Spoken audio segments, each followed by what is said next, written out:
इसके चलते या तो हमको मरवा दिया जाएगा या जेल भेजवा दिया जाएगा। तो जनता से आग्रह करते हैं जब तक जिंदा है सेवा करते रहेंगे, अपने एक एक रुपया एक एक संपत्ति बेचते रहेंगे और सेवा करते रहेंगे, जिएंगे तब तक। लोकसभा चुनाव लड़ेंगे, हत्या की साजिश हो रही है। हाँ, जाहिर सी बात, तो तभी ना प्रेस कॉन्फ्रेंस रखे हैं। हमको जो फंसा सकता है मरवा नहीं सकता है। आम बात है आजकल हत्या, आम बात है आजकल हत्या। किसी पे शक है कोई?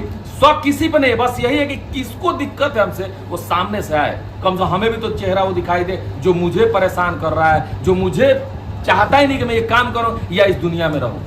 करके बताइए कि कौन लोग हैं जो फंसाना चाहते हैं, जो हत्या करना चाहते हैं। बहुत बड़ी बात, बहुत बड़ी बात है। तो यही तो मुझे भी पता नहीं चल रहा है कि ये कर कौन रहा है, क्योंकि मुझे ये भी हो सकता है कि ये स्पीच आप देकर जनता का सहयोग वोट होना चाहते हैं सर। हम चुनाव लड़ रुके, अगर रुके ये बात आप सही पूछे हैं। ये जरूर है कि अगर मुझे चुनाव लड़ना होता तो मैं ये स्पीच देता कि मुझे जान का खतरा है या मुझे जेल भेजवा दिया जाएगा, लेकिन मुझे चुनाव नहीं लड़ रहा है। मैं मीडिया के माध्यम से बोल रहा हूँ, फिर मुझे टारगेट चुनाव नहीं लड़ना, अभी करेंगे बड़ा पार्टी को टिकट देगा। अरे भाई तो बड़ा पार्टी देगा तब ना। पहले से लोग बैठे हुए हैं कुर्सियों पे, बड़ी बड़े पार्टियों में पहले से लोग हैं। हम लोग बहुत तुच्छ व्यक्ति, हम लोग वहां नहीं पहुंच सकते हैं जहां वो लोग हैं। तो हम कैसे कह सकते हैं बड़ा पार्टी हमको टिकट? अब भगवान उतर के जमीन पे आके खुदे कहे जीवन यादव को इस पार्टी से टिकट दिलवा दी, किसी का माइंड सेटअप हो जाए कि जीवन को चुनाव लड़ाना है तो मिल जाएगा तो लड़ेंगे, लेकिन मुझे नहीं मिलेगा। मुझे पता है, क्योंकि किसी भी पार्टी में सेवा करना पड़ता है 10 वर्ष, तभी अब पार्टी आपको टिकट देती है। तो आपकी अगर हत्या अगर कोई करे तो आखिर किसको बेनिफिट हो सकता है? अब जिसको लगता होगा कि हम रुक रहे हैं, बस वही तो पता करना है कि जिसको लग रहा है। देखिए हम ये तो आखिर आप ही ने बताएंगे और प्रशासन को तो सूचित करना होगा ना आपको। ये हम तो तो हम लोग नहीं प्रशासन को करेंगे। सूचित करने के लिए आए हैं कि सूचित कर रहे हैं मीडिया के माध्यम से। तो आखिर किसी पे तो होगा ना जी, या पहले किसी तरह की मान लीजिए आपको किसी तरह का चेतावनी या धमकी या कुछ तो ठेक हुआ होगा ना आपको? नहीं, मुझे परेशानी, जैसे परेशानियां हो रही है, जैसे कोई भी काम कर रहा है उसमें रोड़ा, पहले नहीं होता था। अच्छा एक बताइए, जब चेयरमैन का चुनाव लड़े तब क्यों नहीं परेशानी आई? तो उस समय ये मीडिया में बोलना चाहिए था हमको। जब चुनाव जीत गए तब भी नहीं है, अब क्यों? सबको ये दिमाग में, हम क्यों मीडिया के माध्यम से बता रहे हैं कि हमको चुनाव नहीं लड़ना है, मुझे टारगेट नहीं किया जाए। BA, BCom, BSc, MA, MCom करें विश्व की सबसे बड़ी यूनिवर्सिटी इग्नू से। सॉल्व असाइनमेंट्स और गाइड बुक्स प्राप्त करें। संपर्क करें Mahakal computers, DAV PG college के पास, पंच मंदिरा मोड़ से दाहिने, सिवान। उत्तर बिहार का सबसे प्रतिष्ठित इलेक्ट्रॉनिक स्टोर जिम्मी सेल्स अब 999 की आसान किस्तों पर अपनी पसंद का कोई भी इलेक्ट्रॉनिक्स प्रोडक्ट घर ले जाए। TV, fridge, washing machine, air condition, mobile, laptop और अन्य इलेक्ट्रॉनिक आइटम्स का विशाल रेंज आकर्षक डिस्काउंट पर प्राप्त करें।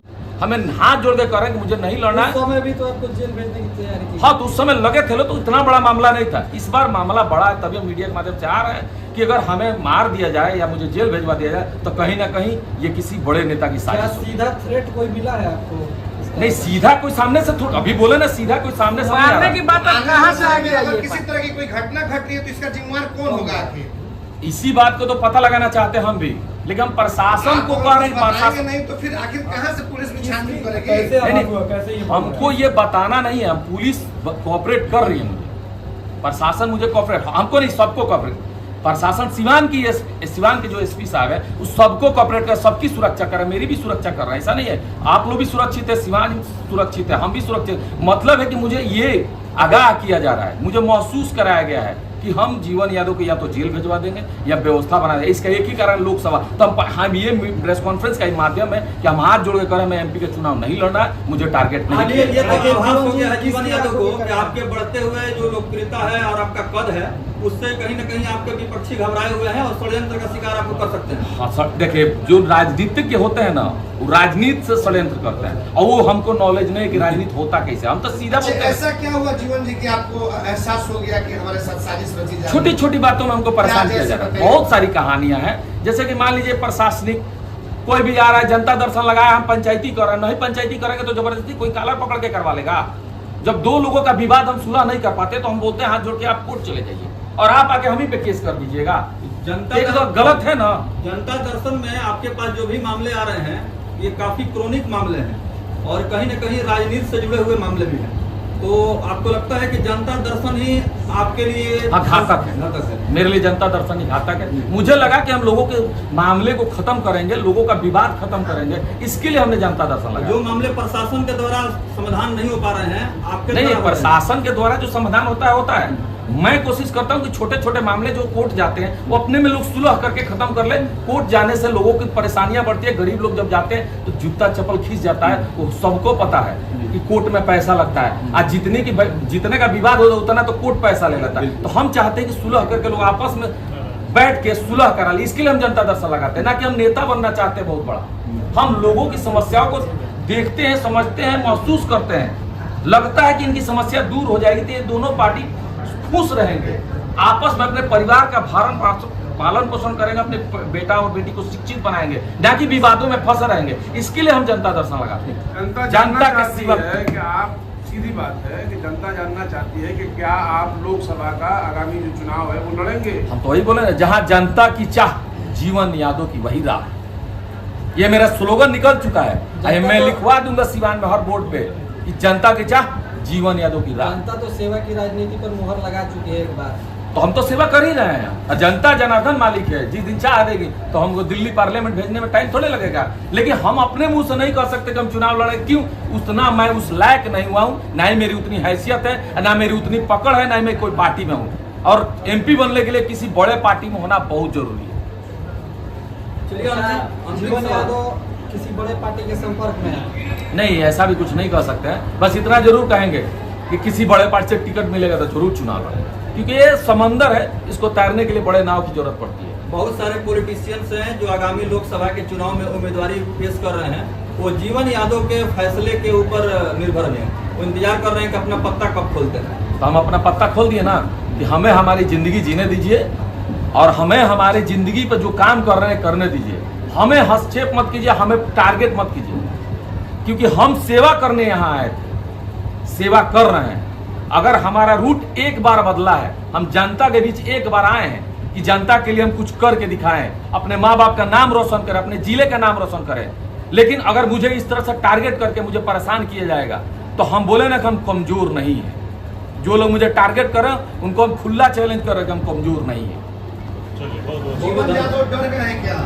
डरे नहीं है, बता रहे हैं कि हम पीछे से वार नहीं करते, हम सीने पे वार करते हैं। अगर किसी की अगर व्यवस्था है कि जो मुझे जेल भेजवा सकता है, मरवा सकता है, उस सामने से मुझे टारगेट करे, कम से कम हमें भी तो पता चले। खुल के तो आप बोल नहीं रहे हैं कि आखिर कौन अरे कैसा खुल के मुझे पता होता, नहीं, खुल के तो बता रहे हैं ना कि अगर मुझे डर लगता है तो मीडिया के माध्यम से थोड़े कहते हैं, सामने से जाकर बात कर लेते हैं। इसीलिए तो हम भी कह रहे हैं, मीडिया सहारा लिया जा रहा है कि कहीं ना कहीं जीवन यादव डरे हुए हैं। नहीं, डरे नहीं, देखिए हम अपना काम कर। जो है नगर परिषद सिवान चुनाव के समय आपने बयान दिया था कि हम जो है सिवान को गोरखपुर जैसा बना देंगे और योगी आदित्यनाथ का नाम है, वहीं से जो है विरोध कर। देखिए, हमने कहा था कि योगी आदित्यनाथ की तरह काम करके दिखाऊंगा, जो करके दिखा रहा हूं। अब एक गली में एक नाला टूटा हुआ है, उसके लिए भी जीवन यादव दोषी। तो MP भी यही है, विधायक भी है, MLC भी यही है। सिर्फ नगर परिषद थोड़े रोड बनवाता है, नाला विधायक फंड होता है, MP फंड होता है, MLC फंड होता है। सब पे टारगेट कीजिए ना, हम तो अपना काम कर ही रहे हैं। अब नगर परिषद में 5 साल रहना है ना, 5 दिन में जीवन यादव सिवान को गोरखपुर नहीं बना देंगे।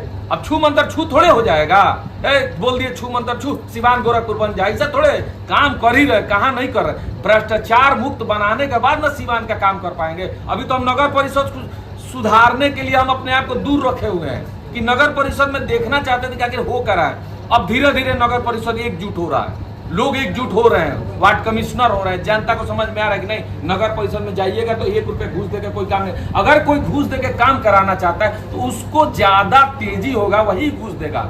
अगर किसी के देखिए, कोई भी काम विभागीय कराने के लिए वक्त लगता है, लेकिन आप पैसा देकर जल्दी कराना चाहता कि 1 दिन डिले करके ईमानदारी से उस काम को करवाइए। सच्चाई यही है कि हम नगर परिषद का जिम्मेवारी है हमारा, जो हम फुलफिल निभा रहे हैं। एक प्रेस कॉन्फ्रेंस के माध्यम से हम कहना चाहते थे, जो हम कह चुके हैं कि भाई किसी को भी लगता है कि जीवन यादव MP का चुनाव लड़ेंगे तो टारगेट सामने से कीजिए, पीछे से नहीं। क्योंकि हम स्ट्रेट फॉरवर्ड रणनीति करते हैं और स्ट्रेट फॉरवर्ड बोलते हैं और स्ट्रेट फॉरवर्ड रहते भी हैं। नहीं किसी से डरते हैं, ना मुझे जेल जाने से डर है, ना मुझे मरने से डर है। डरते हम कि बस हमारी माँ, हमने माँ से वादा किया था ना कि सिवान के लिए कुछ करेंगे, माँ ही के लिए तो आए थे।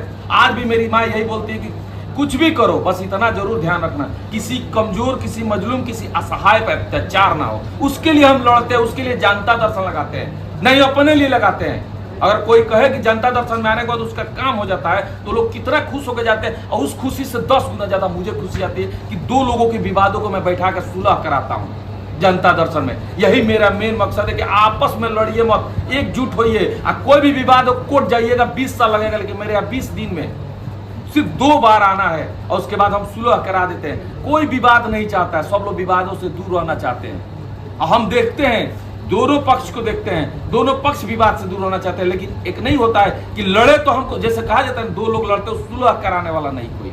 अगर हम सुलह कराने का काम भी कर रहे हैं तो वो भी आप भी कीजिए ना। अगर आपको लगता है कि सुलह कराना गलत है, विवादों को खत्म करना गलत है, तो आप भी ये काम को कीजिए। हम खुश होंगे सुन के कि नहीं भाई, सिवान में कोई तो है जो जनता दर्शन लगा के लोगों को विवादों को खत्म कर रहा है। कहीं ऐसा तो नहीं लग रहा है कि जनता दर्शन ही आपका जो है कि वो काल बनते जा रहा है, लोग उसी को लेकर टारगेट कर रहे हैं? हाँ, जाहिर सी बात है, कहीं ना कहीं एक बात हम बताना चाहते हैं कि जनता दर्शन हो या ये मेरा मेडिकल कैंप हो या मेरा सेवा हो, ये काल तो मेरे लिए बनते जा रहा है। लोगों को लग रहा है कि हम लोग जुमलेबाजी करके नेता बन गए। ये काम करके लोगों का दिमाग खोल रहा है कि सेवा कीजिए, कुर्सी पाइए। जो सेवा करेगा कुर्सी पर बैठेगा, फिर भी सेवा करेगा तभी कुर्सी पर टिका रहेगा। ये बात हम जनता तक पहुंचाए हैं, जिसका रिजल्ट हम भी पाए और आप लोग भी देखे हैं। जुमलेबाजी खत्म करा दिया हम। जुमलेबाजी करके और जातिवादी करके आप नेता बनिएगा तो जनता आपको हरा देगी। फिर से हम सवाल वही कर रहे हैं कि आखिर कौन है वो लोग, कुछ दिमाग में अगर कुछ भी ऐसा तो पता होता सामने से। हमको, हम बोले ना कि हम कमजोर नहीं है, हम सक्षम है, लेकिन कहे नहीं कि हमको राजनीति करने नहीं आता है। हम चुनाव में जब पहली बार आए थे तब भी बोले थे कि हमको राजनीति नहीं आता है। हम स्टेट फॉरवर्ड बोलते हैं और स्टेट फॉरवर्ड करते हैं। जिसको भी जीवन यादव से दिक्कत है तो सामने से आए। ये पीठ पीछे जो कहानियां बन रही है ना, जिसके चलते या तो हमको मरवा दिया जाएगा या जेल भेजवा दिया जाएगा, तो जनता से आग्रह करते हैं जब तक जिंदा है सेवा करते रहेंगे, अपने 1-1 रुपया 1-1 संपत्ति बेचते रहेंगे और सेवा करते रहेंगे, जिएंगे तब तक।